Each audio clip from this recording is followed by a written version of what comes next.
श्री गुरु पादुका स्तोत्रम जी एही अनंत संसार रूपी समुद्र को पार करिबा पई नौका सदृश अटंती, जहा गुरुंक प्रति भक्ति प्रदान करिथाए आउ जहांकर पूजा द्वारा वैराग्य रूपी साम्राज्यर प्राप्ति होइताए। मु श्री गुरुंकर सही चरण पादुका को बारंबार नमस्कार करुछि। जी कवित्व रूपी सागर पई पूर्णचंद्र समान अटंती आउ जहा दुर्भाग्य रूपी दाबानल को लिभाइबा पई वृष्टिजल समान अटे आउ जहांकु समर्पण कले विपत्ति दूर हो जाए।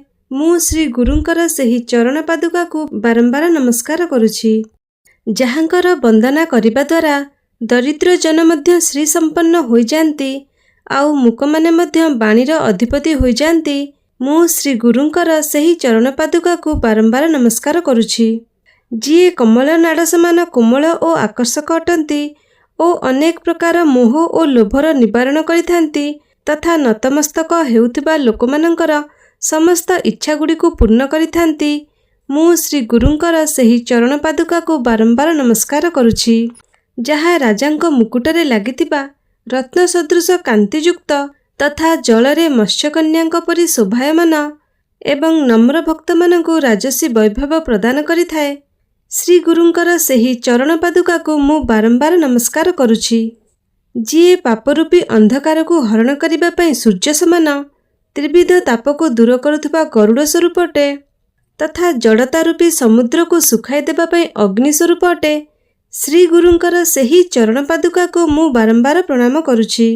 जी सम आदि षट संपत्ति प्रदानकारी अटंती, समाधि दान व्रत आदिर दीक्षा प्रदान करिथांती आउ भगवान विष्णुंक चरण रे अटल भक्ति प्रदान करिथांती। मु श्री गुरुंकर सही चरण पादुका को बारंबार प्रणाम करुछि।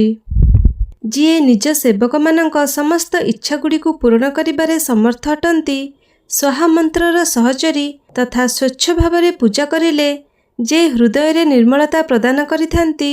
मु श्री गुरुंकर सही चरण पादुका को बारंबार नमस्कार करुछि। जी काम आदि सर्प गुड़ी को नष्ट करिबा पई गरुड़ समान अटंती, विवेक वैराग्य आदिर निधि प्रदान करिथांती, ज्ञान और बुद्धि प्रदान करती तथा शीघ्र मोक्ष प्रदान करिथांती। मु श्री गुरुंकर सही चरण पादुका को बारंबार नमस्कार करुछि।